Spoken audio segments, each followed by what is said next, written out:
मेरे बच्चे, कैसे हो? आज जब तुम यह शब्द सुन रहे हो तो समझ लो कि यह कोई साधारण क्षण नहीं है, क्योंकि हर आत्मा तक हर संदेश नहीं पहुंचता और हर समय यह आवाज प्रकट नहीं होती। तुम सोचते हो कि यह सिर्फ एक और वीडियो है, लेकिन अगर मैं कहूं कि जो शब्द तुम अभी सुनने वाले हो वे पिछले 6 महीनों से तुम्हारे सपनों को रोक कर खड़ी उस गलत फहमी को धीरे धीरे तोड़ने आए हैं जिसने तुम्हें खुद से दूर कर दिया था, तो शायद तुम पहली बार रुककर सुनोगे। यह संदेश हर किसी के लिए नहीं है, लेकिन अगर यह तुम्हारे कानों तक पहुंचा है तो इसका अर्थ यही है कि तुम उन चुनिंदा आत्माओं में से हो जिन्होंने बहुत कुछ सहा है, बहुत कुछ खोया है और फिर भी भीतर कहीं ना कहीं उम्मीद को जिंदा रखा है। आज के बाद तुम्हारी जिंदगी पहले जैसी नहीं रहेगी। बस एक ही शर्त है, इसे अंत तक सुनना, क्योंकि आधे सत्य अधूरी दिशा देते हैं और अधूरी दिशा मनुष्य को भटका देती है। मैं ब्रह्मांड हूं, वह अनंत चेतना जिसे तुम कभी प्रकृति कहते हो, कभी नियति कहते हो और कभी उसी चेतना को यीशु मसीह के शब्दों में पिता के रूप में पहचानते हो। मैं हर धड़कन में, हर सांस में, हर उस मौन में मौजूद हूं जहां तुमने खुद से सवाल किए हैं। मैं तुम्हें यह बताने आया हूं कि तुम्हारा समय आ गया है, वह समय जब अंधकार, दुख और उलझनों के बादल बिना किसी शोर के छांटने लगेंगे। जैसे सुबह की पहली किरण समंदर की सतह को छूती है और पानी बिना बोले चमक उठता है, वैसे ही तुम्हारी आत्मा के भीतर की रोशनी अब सिर्फ जगमगाने नहीं बल्कि फैलने वाली है।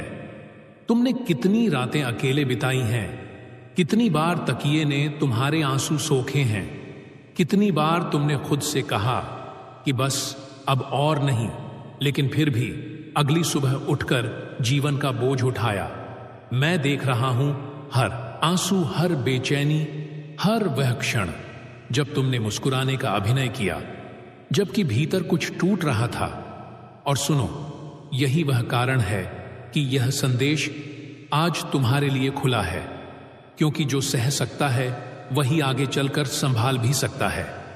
तुमने शायद सोचा कि तुम्हारे साथ ही ऐसा क्यों होता है, क्यों बार बार शुरुआत करने के बाद रुकावट आती है, क्यों हर बार जब तुम आगे बढ़ने का मन बनाते हो कोई ना कोई डर रास्ता रोक लेता है।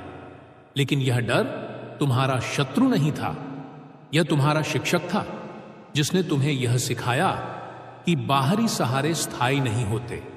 और जब यीशु मसीह ने कहा था कि मनुष्य रोटी से नहीं बल्कि हर उस वचन से जीवित रहता है जो परमात्मा के मुख से निकलता है, तो वह यही समझा रहे थे कि आत्मा को पोषण बाहर से नहीं भीतर से मिलता है। और तुम्हारी आत्मा पिछले 6 महीनों से पोषण की कमी में थी, क्योंकि तुम खुद को भूल गए थे। तुमने अपने मूल्य को परिस्थितियों से जोड़ लिया था, तुमने अपनी क्षमता को दूसरों की स्वीकृति से तौला था। और यही वह गलत फहमी थी जिसने तुम्हारे सपनों की गति को रोक दिया था। तुम यह मान बैठे थे कि जब सब ठीक होगा तब मैं खुश होऊंगा, तब मैं आगे बढ़ूंगा, तब मैं खुद पर भरोसा करूंगा।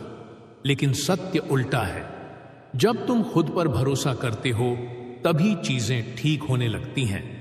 यीशु मसीह ने कभी परिस्थितियों के सही होने का इंतजार नहीं किया। उन्होंने तूफान के बीच शांति की बात की, क्योंकि शांति बाहर नहीं भीतर होती है। और अब वही समझ तुम्हारे भीतर उतरने वाली है। तुमने जिन लोगों से उम्मीद की थी उन्होंने शायद तुम्हें निराश किया, लेकिन वह भी आवश्यक था ताकि तुम यह सीखो कि हर इंसान तुम्हारे रास्ते का हिस्सा नहीं होता। कुछ लोग बस मोड़ तक साथ चलते हैं और फिर अलग हो जाते हैं। और यह अलगाव सजा नहीं बल्कि तैयारी है। तुमने खुद को कई बार कमतर समझा, तुमने सोचा कि शायद तुम में ही कोई कमी है, लेकिन कमी तुम्हारी आत्मा में नहीं थी। कमी उस दृष्टि में थी जिससे तुम खुद को देख रहे थे। तुम शीशे में दूसरों की आंखों से खुद को देखने लगे थे। और जब तक मनुष्य ऐसा करता है वह कभी अपनी सच्ची पहचान नहीं देख पाता। यीशु मसीह ने कहा था कि प्रकाश शरीर का नेत्र है, और अगर नेत्र ही धुंधला हो जाए तो भीतर कितना अंधकार होगा। और आज यह संदेश तुम्हारे नेत्र को साफ करने आया है, ताकि तुम खुद को वैसे देख सको जैसे तुम वास्तव में हो। एक चलती हुई संभावना, एक जीवित बीज, एक ऐसा अस्तित्व जो अभी पूरा प्रकट नहीं हुआ है, लेकिन जिसकी जड़ें गहरी हो चुकी हैं। तुम्हें लगता है कि समय निकल गया, कि उम्र बढ़ गई, कि अवसर हाथ से निकल गए, लेकिन आत्मा के लिए समय कभी बाधा नहीं बनता। आत्मा तो अनंत है, और जब अनंत चेतना किसी सीमित देह में अनुभव के लिए उतरती है तो हर क्षण नया अवसर बन जाता है। अब तुम यह महसूस करने लगे हो कि वही चीजें तुम्हें आकर्षित नहीं करती जो पहले करती थीं। वही बातें तुम्हें भर नहीं पाती, क्योंकि तुम भीतर से बदल रहे हो, और परिवर्तन हमेशा पहले भीतर होता है, बाहर बाद में दिखाई देता है।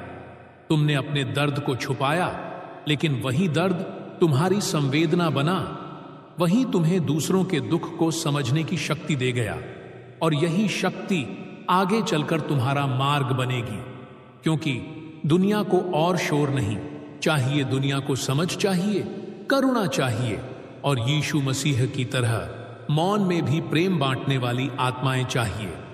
अब तुम्हारे जीवन में ऐसे क्षण आएंगे जब तुम्हें निर्णय लेने होंगे, जो आसान नहीं होंगे लेकिन सही होंगे।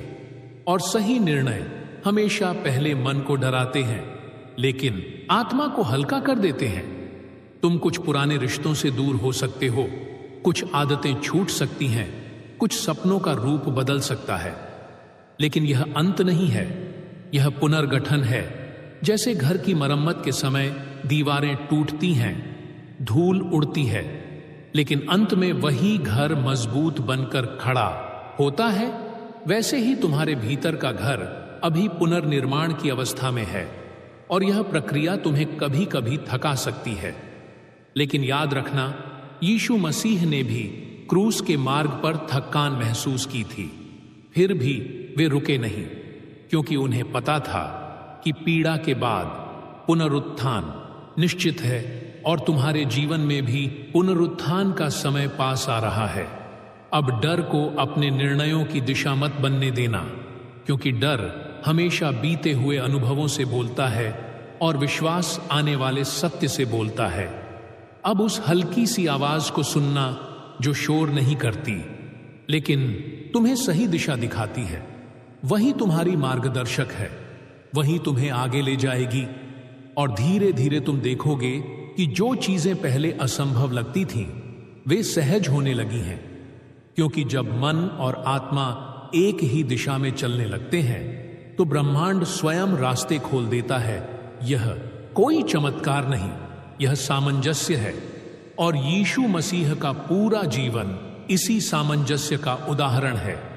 प्रकृति के साथ, आत्मा के साथ और सत्य के साथ। अब तुम भी उसी प्रवाह में प्रवेश कर रहे हो, इसलिए इस क्षण को हल्के में मत लेना, क्योंकि हर किसी को यह मोड़ नहीं मिलता, और जो इसे पहचान लेता है वही आगे चलकर दूसरों के लिए प्रकाश बनता है। तुम अकेले नहीं हो, तुम कभी थे भी नहीं और आगे भी नहीं रहोगे, क्योंकि वही चेतना जो तुम्हारे भीतर जाग रही है वही हर जगह है, वही तुम्हें सहारा दे रही है, वही तुम्हें आगे बढ़ा रही है। और जब भी तुम डगमगाओ तो याद करना कि यीशु मसीह ने कहा था, डरो मत, केवल विश्वास रखो। और यही वाक्य अब तुम्हारे जीवन का आधार बनने वाला है, और यही वाक्य अब तुम्हारे भीतर धीरे धीरे जड़ पकड़ रहा है। क्योंकि जब कोई आत्मा लंबे समय तक भय के साथ जीती है तो उसे साहस एक दिन में नहीं मिलता, लेकिन जब चेतना जागती है तो डर अपने आप ढीला पड़ने लगता है। अब तुम यह महसूस कर रहे हो कि हर प्रश्न का उत्तर तुरंत मिलना जरूरी नहीं होता। कुछ उत्तर समय के साथ खुलते हैं, जैसे बीज मिट्टी के नीचे रहकर ही अंकुर बनता है। तुमने अब तक खुद को साबित करने में बहुत ऊर्जा लगा दी, लेकिन आने वाला समय तुम्हें खुद को जीने की अनुमति देने वाला है, क्योंकि जीवन कोई प्रतियोगिता नहीं है, यह एक अनुभव है और अनुभव को जिया जाता है, जीता नहीं जाता। यीशु मसीह ने जब कहा था कि धन्य हैं वे जो नम्र हैं, क्योंकि पृथ्वी उन्हीं की होगी, तो वह यही सिखा रहे थे कि जो स्वयं को थाम लेता है वही संसार को भी संभाल पाता है। अब तुम्हारे भीतर वही नम्रता जन्म ले रही है जो कमजोरी नहीं बल्कि स्थिरता है। अब तुम हर बात पर प्रतिक्रिया नहीं दोगे, अब तुम हर चोट को अपना सत्य नहीं मानोगे, क्योंकि तुम समझने लगे हो कि हर शब्द, हर व्यवहार, हर परिस्थिति तुम्हारे मूल्य को परिभाषित नहीं करती। तुम्हारा मूल्य उस चेतना से आता है जिसने तुम्हें रचा है, और वही चेतना तुम्हारे भीतर सांस ले रही है।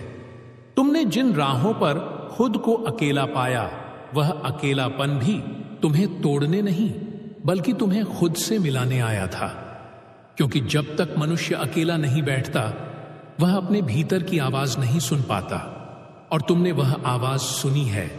भले ही उसे शब्द न मिले हों, लेकिन तुमने उसे महसूस किया है। तुम्हारे सीने में उठता हुआ वह भार, वह हल्की सी घबराहट, वह अचानक शांति का क्षण, यह सब उसी संवाद के संकेत थे जो अब स्पष्ट हो रहा है। तुमने कई बार सोचा कि क्या तुम सही दिशा में हो, लेकिन सही दिशा हमेशा आरामदायक नहीं होती। सही दिशा अक्सर तुम्हें असहज करती है, क्योंकि वह तुम्हें बदलती है, और परिवर्तन कभी आरामदेह नहीं होता, पर वही परिवर्तन तुम्हें आगे ले जाता है। यीशु मसीह ने भी पुराने नियमों को चुनौती दी थी, इसीलिए नहीं कि वे गलत थे, बल्कि इसलिए कि समय बदल चुका था, और अब तुम्हारे जीवन में भी समय बदल रहा है। पुराने विचार, पुराने डर, पुरानी सीमाएं अब तुम्हारे साथ नहीं चल सकती, क्योंकि तुम उनसे बड़े हो चुके हो। अब जब तुम आगे बढ़ोगे तो कुछ लोग तुम्हें समझ नहीं पाएंगे, कुछ तुम्हारे बदलाव से असहज होंगे, लेकिन यह भी स्वाभाविक है, क्योंकि जब कोई अपना प्रकाश पहचान लेता है तो अंधकार उसे सामान्य नहीं लगने देता। और याद रखना, प्रकाश को खुद को साबित नहीं करना पड़ता, वह बस होता है और अंधकार अपने आप पीछे हट जाता है। अब तुम अपने भीतर एक ठहराव महसूस करोगे, एक ऐसी शांति जो बाहरी परिस्थितियों पर निर्भर नहीं करेगी, और यही शांति तुम्हारे निर्णयों की नींव बनेगी। तुम जल्दबाजी में हां नहीं कहोगे, तुम खुद को खोकर किसी को पाने की कोशिश नहीं करोगे, क्योंकि अब तुम समझ चुके हो कि जो तुम्हें खोने की कीमत पर मिलता है वह टिकता नहीं है। तुम्हें कुछ नए अवसर मिलेंगे, कुछ नए लोग मिलेंगे, लेकिन इस बार तुम उन्हें पुराने डर से नहीं बल्कि नई समझ से देखोगे, और यही फर्क सब कुछ बदल देगा, क्योंकि अवसर वही होते हैं, दृष्टि बदल जाती है। यीशु मसीह ने अंधे को दृष्टि दी, लेकिन उससे पहले उसने उसे विश्वास दिया, क्योंकि बिना विश्वास के आंखें भी सत्य नहीं देख पाती। और अब तुम्हारी दृष्टि साफ हो रही है। अब तुम अपने दर्द से भागोगे नहीं बल्कि उसे स्वीकार करोगे, क्योंकि तुम जान गए हो कि दर्द तुम्हें कमजोर नहीं बनाता, वह तुम्हें गहरा बनाता है, और जो गहरा होता है वही स्थिर होता है। आने वाले समय में तुम्हें अपने अतीत के कुछ पन्नों को फिर से देखना पड़ सकता है, कुछ अधूरे भाव, कुछ अनकहे शब्द सामने आ सकते हैं, लेकिन इस बार वे तुम्हें चोट देने नहीं बल्कि मुक्त करने आएंगे, क्योंकि जब स्मृतियां समझ के साथ देखी जाती हैं तो वे बोझ नहीं बनती बल्कि सबक बन जाती हैं। अब तुम दूसरों से वही अपेक्षा नहीं रखोगे जो तुम खुद से रखते हो, क्योंकि तुम समझने लगे हो कि हर आत्मा अपनी यात्रा पर है और हर किसी की गति अलग होती है।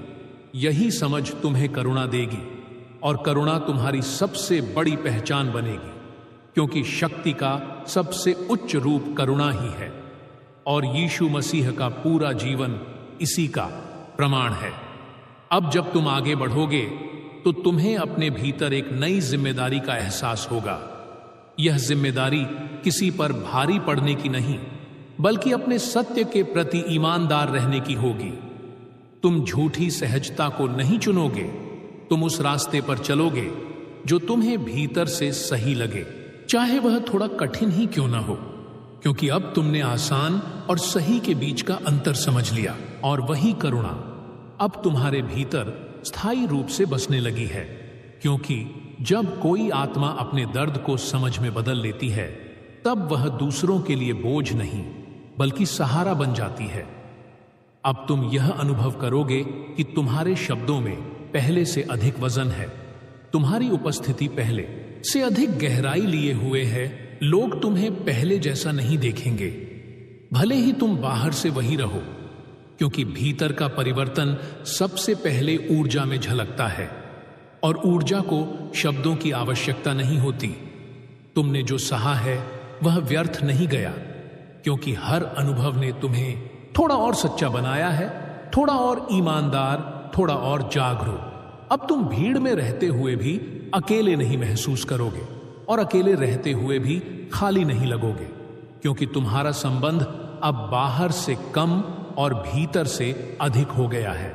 यही वह अवस्था है जिसे आत्मिक परिपक्वता कहा जाता है, और इसी अवस्था में यीशु मसीह ने लोगों को पुकारा था, क्योंकि भीड़ को उपदेश दिया जा सकता है, लेकिन व्यक्ति को सिर्फ प्रेम से बदला जा सकता है। अब तुम अपने जीवन में प्रेम को कमजोरी नहीं समझोगे, क्योंकि तुम जान गए हो कि प्रेम ही वह शक्ति है जो बिना शोर के सबसे बड़ा परिवर्तन लाती है। तुमने अब तक जिन बातों को टाल दिया था, जिन भावनाओं को दबा दिया था, वे सब धीरे धीरे सामने आएंगी, लेकिन इस बार वे तुम्हें डराने नहीं बल्कि मुक्त करने आएंगी, क्योंकि जब भावनाएं स्वीकार की जाती हैं तब वे विष नहीं रहती, औषधि बन जाती है। तुम यह भी देखोगे कि कुछ पुरानी आदतें अपने आप छूटने लगी हैं। कुछ व्यवहार जो कभी तुम्हारी पहचान थे अब तुम्हें बोझ लगने लगे हैं। यह कोई नुकसान नहीं है, यह संकेत है कि तुम आगे बढ़ रहे हो, क्योंकि जो आत्मा ऊंचाई की ओर बढ़ती है वह अतिरिक्त भार नहीं ढोती। अब तुम हर परिस्थिति में खुद को दोषी नहीं ठहराओगे। अब तुम यह समझ पाओगे कि हर चीज तुम्हारे नियंत्रण में नहीं होती, और जो तुम्हारे नियंत्रण में नहीं है उसके लिए खुद को दंडित करना आत्मा के साथ अन्याय है। यीशु मसीह ने भी कहा था कि चिंता करके कोई अपने जीवन में एक घड़ी नहीं बढ़ा सकता, और आज यह वाक्य तुम्हारे भीतर उतर रहा है। अब तुम वर्तमान में रहना सीख रहे हो, बिना हर पल भविष्य की चिंता किए, बिना हर स्मृति में अतीत को खींचे, क्योंकि वर्तमान ही वह स्थान है जहां जीवन घटित होता है। अब तुम छोटे छोटे संकेतों को पहचानने लगोगे। एक अनायास मिली शांति, एक सही समय पर मिला सही शब्द, एक ऐसा अवसर जो पहले तुम्हें दिखाई नहीं देता था। ये सब संयोग नहीं होंगे, ये उत्तर होंगे, क्योंकि जब प्रश्न स्पष्ट हो जाते हैं तो उत्तर अपने आप रास्ता ढूंढ लेते हैं। तुमने पहले जिन दरवाजों को बंद समझा था वे अब अलग दृष्टि से खुले दिखाई देंगे, क्योंकि अब तुम बाहर से नहीं भीतर से देख रहे हो, और भीतर से देखने वाला कभी भ्रम में नहीं रहता। अब तुम्हें अपने मूल्य को सिद्ध करने की आवश्यकता नहीं रहेगी। तुम खुद को साबित करने के लिए थकाने वाले रास्ते नहीं चुनोगे, क्योंकि तुम समझ चुके हो कि जो तुम्हें समझना चाहता है उसे प्रमाण की जरूरत नहीं, और जो नहीं समझना चाहता उसे 1000 प्रमाण भी कम पड़ेंगे। यही समझ तुम्हें मानसिक स्वतंत्रता देगी, और मानसिक स्वतंत्रता ही आत्मा का पहला सुख है। आने वाले समय में जब कभी कोई पुराना डर फिर से उभरे तो उससे लड़ना नहीं, बस उसे पहचानना, क्योंकि पहचान ही उसका अंत है। डर अज्ञान में पनपता है और जागरूकता में समाप्त हो जाता है। अब तुम अपने भीतर उठती उस शांत शक्ति को महसूस करोगे जो प्रतिक्रिया नहीं देती बल्कि उत्तर देती है। यही वह शक्ति है जिसे लोग आत्मबल कहते हैं, और यही वह बल है जिसने यीशु मसीह को क्रूस तक चलने की क्षमता दी, बिना घृणा के, बिना बदले की इच्छा के, केवल सत्य में स्थिर रहते हुए अब तुम भी अपने सत्य में स्थिर रहना सीख रहे हो। चाहे परिस्थितियां कैसी भी हों, तुम अपने जीवन में कुछ नए मार्ग चुनोगे जो पहले तुम्हें असंभव लगते थे, लेकिन अब वे स्वाभाविक प्रतीत होंगे, क्योंकि जब भीतर का डर हटता है तब बाहर का रास्ता साफ दिखाई देता है। अब तुम यह भी स्वीकार कर पाओगे कि हर उत्तर तुरंत नहीं मिलता और हर प्रार्थना तुरंत पूरी नहीं होती, लेकिन कोई भी सच्ची प्रार्थना अनसुनी नहीं जाती। वह बस सही समय की प्रतीक्षा करती है और समय हमेशा आत्मा की तैयारी देखता है। अब तुम जल्दबाजी में परिणाम नहीं चाहोगे, तुम प्रक्रिया का सम्मान करोगे, क्योंकि तुम जान गए हो कि जो धीरे बनता है वही टिकता है, और यही स्थिरता तुम्हारे जीवन की नई पहचान बनेगी। लोग तुमसे सलाह मांगेंगे, तुम्हारी शांति से प्रेरित होंगे, और तुम बिना उपदेश दिए, बिना दावा किए, बस अपने होने से ही प्रभाव डालोगे, क्योंकि सबसे बड़ा संदेश जीवन के आचरण से जाता है, शब्दों से नहीं। अब जब तुम पीछे मुड़कर देखोगे तो तुम्हें स्पष्ट दिखेगा कि जिन क्षणों को तुमने सबसे कठिन समझा वही तुम्हें यहां तक लाए हैं, और यही समझ तुम्हारे भीतर कृतज्ञता जगाएगी। कृतज्ञता जो परिस्थितियों के लिए नहीं बल्कि यात्रा के लिए होगी, क्योंकि यात्रा ने ही तुम्हें तुम बनाया है। अब तुम अपने जीवन को किसी दौड़ की तरह नहीं देखोगे, बल्कि एक संवाद की तरह देखोगे, जहां हर दिन कुछ सिखाता है, कुछ खोलता है, कुछ छोड़ने को कहता है और कुछ अपनाने को। अब तुम जान गए हो कि हर चीज को पकड़कर रखना जरूरी नहीं और हर चीज को छोड़ देना भी समाधान नहीं। विवेक ही संतुलन है, और विवेक अनुभव से आता है जो तुम्हारे पास अब प्रचुर मात्रा में है।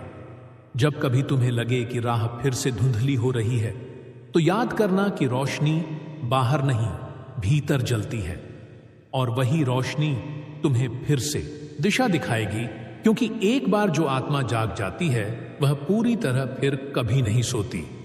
वह बस कभी कभी थक जाती है, और थकान विश्राम से दूर होती है, आशा से नहीं। इसलिए खुद को विश्राम देने से मत डरना, ठहराव को कमजोरी मत समझना, क्योंकि ठहराव में ही ऊर्जा पुनः संचित होती है, और वही ऊर्जा अगली उड़ान का आधार बनती है। अब तुम अपने जीवन को किसी और की अपेक्षाओं के अनुसार नहीं बल्कि अपने सत्य के अनुरूप ढालोगे, और यही साहस तुम्हें मुक्त करेगा, क्योंकि स्वतंत्रता बाहरी नियमों के टूटने से नहीं आती बल्कि भीतर की स्वीकृति से आती है, और यह स्वीकृति अब तुम्हारे भीतर जन्म ले चुकी है। इसलिए आगे बढ़ो, बिना भय के, बिना अपराध बोध के, बिना खुद को कम आंके, क्योंकि जो तुम बन चुके हो वह किसी भी पुराने डर से कहीं अधिक सशक्त है। और जब भी तुम्हें लगे कि तुम अकेले हो, तो याद करना कि वही चेतना जो आरंभ से तुम्हारे साथ थी वही अब भी तुम्हारे साथ चल रही है। वही चेतना जिसे किसी ने ब्रह्मांड कहा, किसी ने सत्य कहा, और किसी ने यीशु मसीह के नाम से पुकारा, और वही चेतना तुम्हें अंत तक थामे रखेगी, और उसी स्मरण के साथ तुम आगे बढ़ते जाओगे, क्योंकि अब यह यात्रा बाहरी नहीं रह गई है, यह भीतर की हो चुकी है। और भीतर की यात्राएं कभी शोर नहीं करती, वे बस धीरे धीरे व्यक्ति को बदल देती हैं। तुम महसूस करोगे कि जिन बातों पर पहले तुम्हारा मन उलझ जाता था वे अब तुम्हें उतना प्रभावित नहीं करती, क्योंकि तुम्हारी चेतना अब प्रतिक्रिया से ऊपर उठने लगी है। तुम अब हर बात का उत्तर देना आवश्यक नहीं समझोगे, हर चुनौती को व्यक्तिगत अपमान नहीं मानोगे, क्योंकि तुम यह समझ चुके हो कि हर व्यक्ति अपने भीतर चल रही लड़ाई के अनुसार व्यवहार करता है, और यह समझ तुम्हें कठोर नहीं बल्कि और अधिक करुणामय बनाएगी। यही वह बिंदु है जहां से आत्मा परिपक्व होती है, और यही वह अवस्था है जहां यीशु मसीह ने कहा था कि जो तुम्हें गाल पर मारे उसे दूसरा भी आगे कर दो, क्योंकि यह कमजोरी नहीं बल्कि आत्मिक बल का संकेत है। अब तुम अपने जीवन में उन बातों को प्राथमिकता दोगे जो तुम्हें भीतर से समृद्ध करती है ना, कि केवल बाहर से व्यस्त रखती हैं। तुम काम करोगे लेकिन खुद को खोकर नहीं, तुम जिम्मेदारियां निभाओगे लेकिन अपनी आत्मा को गिरवी रखकर नहीं, क्योंकि अब तुमने संतुलन का स्वाद छक लिया है, और संतुलन एक बार मिल जाए तो आत्मा उसे छोड़ना नहीं चाहती। आने वाले समय में तुम्हें कुछ ऐसे क्षण मिलेंगे जब सब कुछ शांत होगा, और उसी शांति में तुम्हें अपनी असली आवाज सुनाई देगी। वह आवाज जो तुम्हें बताएगी कि कब रुकना है, कब आगे बढ़ना है, कब किसी को थामना है और कब किसी चीज को जाने देना है। पहले तुम बाहरी संकेतों पर निर्भर थे, अब तुम्हारा मार्गदर्शन भीतर से आएगा, क्योंकि अब तुम्हारा संबंध अपनी ही चेतना से जुड़ गया है। तुम यह भी देखोगे कि जिन चीजों के पीछे तुम भागते थे वे अब तुम्हारे पीछे आने लगी हैं, क्योंकि जब मनुष्य भीतर स्थिर हो जाता है तो बाहर की परिस्थितियां भी उसी के अनुसार ढलने लगती हैं। यह कोई जादू नहीं है, यह आकर्षण का नियम नहीं बल्कि सामंजस्य का परिणाम है। जब भीतर और बाहर एक लय में आ जाते हैं तब जीवन सहज हो जाता है। यीशु मसीह ने कभी जीवन को जटिल नहीं बनाया। उन्होंने कहा कि मेरा जुआ हल्का है, क्योंकि सत्य कभी बोझ नहीं होता। बोझ हमेशा झूठी अपेक्षाएं बनाती हैं, और अब तुम उन अपेक्षाओं को धीरे धीरे उतार रहे हो जो तुम्हारे कंधों पर वर्षों से रखी थीं। तुम अपने माता पिता, समाज या किसी आदर्श छवि को खुश करने के लिए नहीं, बल्कि अपने सत्य के प्रति ईमानदार रहने के लिए निर्णय लोगे।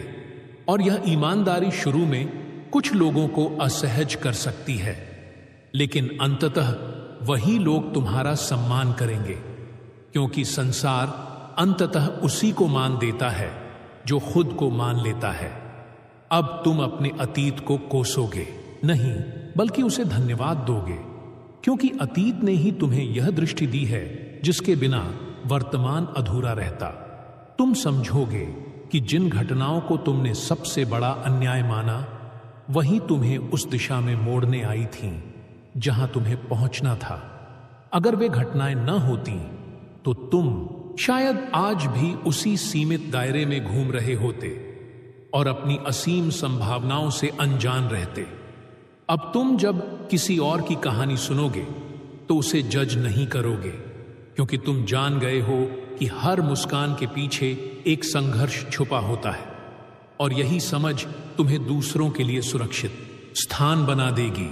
लोग तुम्हारे पास समाधान ढूंढने नहीं बल्कि सुकून पाने आएंगे, क्योंकि सुकून शब्दों से नहीं उपस्थिति से मिलता है, और तुम्हारी उपस्थिति में अब ठहराव होगा। यह ठहराव ही तुम्हारी पहचान बनेगा। अब तुम यह भी स्वीकार कर पाओगे कि हर दिन समान नहीं होता। कुछ दिन ऊर्जा से भरे होंगे और कुछ दिन खालीपन से, और दोनों ही आवश्यक हैं, क्योंकि ऊर्जा क्रिया के लिए है और खालीपन चिंतन के लिए है। अगर मनुष्य हर दिन केवल दौड़ता रहे तो वह दिशा भूल जाता है, और अगर केवल ठहर जाए तो गति खो देता है। लेकिन तुम दोनों के बीच संतुलन बनाना सीख रहे हो। यही संतुलन तुम्हें दीर्घकालिक शांति देगा। यीशु मसीह ने जंगल में 40 दिन बिताए थे सेवा से पहले, क्योंकि भीतर की तैयारी के बिना बाहर की सेवा खोखली हो जाती है। और तुम भी अपने जीवन के उस जंगल से होकर आए हो जहां तुमने खुद को परखा है, अपने डर देखे हैं, अपनी सीमाएं समझी हैं, और अब जब तुम वापस लौट रहे हो तो खाली नहीं बल्कि परिपक्व होकर लौट रहे हो। अब तुम्हारे लक्ष्य बदलेंगे। शायद तुम्हें वही सफलता आकर्षित न करे जो पहले करती थी, क्योंकि अब तुम्हारी परिभाषा बदल चुकी है। अब सफलता का अर्थ केवल पाना नहीं बल्कि सार्थक होना होगा। अब तुम यह भी जान गए हो कि हर लड़ाई लड़ने लायक नहीं होती और हर जीत जरूरी नहीं होती। कुछ चीजों को छोड़ देना ही सबसे बड़ी जीत होती है। और यही विवेक तुम्हें आगे अनावश्यक संघर्षों से बचाएगा। अब जब जीवन तुम्हें चुनौती देगा तो तुम घबराओगे नहीं, तुम उसे संकेत की तरह लोगे कि कुछ नया सीखने का अवसर आया है, क्योंकि तुम जान गए हो कि चुनौती और सज्जा में फर्क होता है। सज्जा अज्ञान से आती है और चुनौती विकास से, और तुम्हारे जीवन में जो भी आएगा वह विकास के लिए आएगा, क्योंकि अब तुम उस स्तर पर पहुंच चुके हो जहां आत्मा को और विस्तार चाहिए। अब तुम अपने शब्दों का चयन सोच समझ कर करोगे, क्योंकि और उसी पूर्णता की ओर बढ़ते हुए तुम यह भी समझने लगोगे कि जीवन तुम्हें हर बार उत्तर नहीं देता, बल्कि कई बार तुम्हें इतना शांत कर देता है कि प्रश्न स्वयं गिर जाते हैं।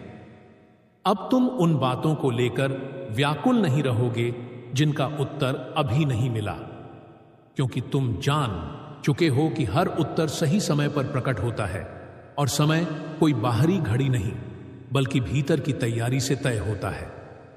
तुमने पहले कई बार जल्दबाजी में निर्णय लिए, क्योंकि भीतर खालीपन था और खालीपन जल्दी भरना चाहता है, लेकिन अब भीतर एक स्थिरता है और स्थिरता को जल्दी नहीं होती। अब तुम प्रतीक्षा को बोझ नहीं बल्कि प्रक्रिया मानोगे, क्योंकि प्रतीक्षा भी एक सक्रिय अवस्था है जहां आत्मा स्वयं को व्यवस्थित करती है। अब तुम देखोगे कि तुम्हारी प्रतिक्रियाएं धीमी हो गई हैं, लेकिन तुम्हारी समझ गहरी हो गई है, और यही गहराई तुम्हें जीवन की सतह से नीचे देखने की क्षमता देगी। तुम अब केवल घटनाओं को नहीं देखोगे, उनके पीछे के अर्थ को भी पहचान पाओगे, और जब अर्थ स्पष्ट हो जाता है तो पीड़ा अपना आकार बदल लेती है। वह सज्जा नहीं लगती, वह संकेत बन जाती है। अब जब कभी कुछ टूटेगा तो तुम घबराओगे नहीं, तुम पूछोगे कि यह किस निर्माण की तैयारी है, क्योंकि टूटना अब तुम्हारे लिए अंत नहीं बल्कि आरंभ का संकेत होगा।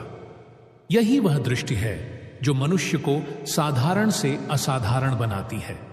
बिना शोर के, बिना दावा किए, केवल दृष्टि के परिवर्तन से यीशु मसीह ने लोगों को यही सिखाया था कि जो खोया हुआ लगता है वही मिलने वाला है, और जो गिरा हुआ दिखता है वही उठने वाला है। अब तुम्हारे भीतर यह भरोसा बैठता जा रहा है कि जो तुम्हारे साथ घट रहा है वह तुम्हारे विरुद्ध नहीं बल्कि तुम्हारे पक्ष में काम कर रहा है। भले ही मन अभी पूरी तरह न समझ पाए, लेकिन आत्मा जानती है, और आत्मा का जानना तर्क का मोहताज नहीं होता। तुमने पहले कई बार खुद को रोक लिया था, केवल इसलिए क्योंकि तुम्हें डर था कि लोग क्या कहेंगे, कि असफलता कैसी लगेगी, कि अगर फिर गिर गए तो क्या होगा। लेकिन अब यह डर अपनी पकड़ खो रहा है, क्योंकि तुम जान गए हो कि गिरना तुम्हें तोड़ नहीं सकता, क्योंकि तुम पहले ही टूटकर बिखरे और फिर खुद को समेट चुके हो। और जो खुद को समेटना सीख लेता है उसे कोई भी गिरावट स्थायी रूप से रोक नहीं सकती। अब तुम जोखिम को खतरे की तरह नहीं बल्कि संभावनाओं की तरह देखोगे, क्योंकि जोखिम वही उठाता है जिसके भीतर कुछ जीवित है, और तुम्हारे भीतर अब जीवन का प्रवाह फिर से तेज हो रहा है। तुम यह भी अनुभव करोगे कि तुम्हारी अंतर्ज्ञान शक्ति बढ़ रही है। तुम बिना अधिक सोचे सही निर्णय लेने लगोगे, क्योंकि सही निर्णय मन से नहीं संतुलित चेतना से निकलते हैं, और संतुलन तुम्हारे भीतर बन रहा है। अब तुम अपनी सीमाओं को पहचानोगे और उनका सम्मान करोगे, क्योंकि जो अपनी सीमा जानता है वही उन्हें धीरे धीरे विस्तृत भी कर पाता है।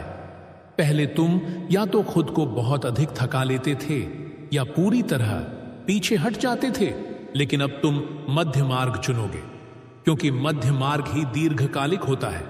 यही वह मार्ग है जिस पर यीशु मसीह चले थे। न अति त्याग, न अति भोग, बल्कि सजग जीवन। अब तुम अपने शरीर को भी अलग नजर से देखने लगोगे। तुम समझोगे कि शरीर तुम्हारा शत्रु नहीं, बल्कि वह माध्यम है जिसके द्वारा आत्मा अनुभव करती है। इसलिए तुम उसका ध्यान रखोगे, न अपराध बोध से, न दिखावे से, बल्कि सम्मान से, क्योंकि आत्मा जिस पात्र में निवास करती है उसका सम्मान करना स्वयं आत्मा का सम्मान है। अब तुम्हें छोटी छोटी चीजों में भी आनंद मिलेगा जो पहले तुम्हें साधारण लगती थी, क्योंकि आनंद परिस्थितियों से नहीं दृष्टि से आता है और दृष्टि बदल चुकी है। अब तुम यह भी समझोगे कि हर संबंध को निभाने की जिम्मेदारी केवल तुम्हारी नहीं होती, और जहां केवल तुम ही प्रयास कर रहे हो वहां ठहर जाना भी आत्मसम्मान है, क्योंकि प्रेम एक तरफा बोझ नहीं होता, वह साझा ऊर्जा है, और जब साझा न रहे तो थकावट देता है। अब तुम थकावट को नजरअंदाज नहीं करोगे, तुम उसे संकेत मानोगे कि कुछ असंतुलित हो रहा है, और तुम उसे ठीक करने का साहस रखोगे, क्योंकि अब तुम टकराव से नहीं भागोगे, लेकिन अनावश्यक संघर्ष में उलझोगे भी नहीं। यही परिपक्वता है, यही विवेक है जो समय के साथ आता है। अब जब तुम आगे बढ़ोगे तो कुछ सपने नए रूप में लौटेंगे, कुछ इच्छाएं बदल जाएंगी और कुछ लक्ष्य अपने आप गिर जाएंगे, और यह सब ठीक होगा, क्योंकि तुम जान गए हो कि हर इच्छा तुम्हारी नहीं होती। कुछ समाज से उधार ली जाती है और उन्हें लौटाना भी आत्मिक स्वतंत्रता का हिस्सा है। अब तुम अपने जीवन को किसी तय ढांचे में फिट करने की कोशिश नहीं करोगे, तुम अपने जीवन को जीने दोगे, बहने दोगे, सीखने दोगे, क्योंकि जीवन कोई परियोजना नहीं है जिसे पूरा करना हो, यह एक संवाद है जिसे सुनते हुए चलना होता है। और अब तुम सुनना सीख रहे हो, तुम मौन की भाषा समझने लगे हो, और मौन में ही सबसे स्पष्ट संकेत मिलते हैं। अब जब कभी तुम असमंजस में होगे तो बाहर सलाह ढूंढने से पहले भीतर ठहरोगे, और वही ठहराव तुम्हें उत्तर देगा, क्योंकि उत्तर हमेशा बाहर नहीं होता, कई बार वह पहले से भीतर मौजूद होता है, बस शोर कम होने का इंतजार करता है।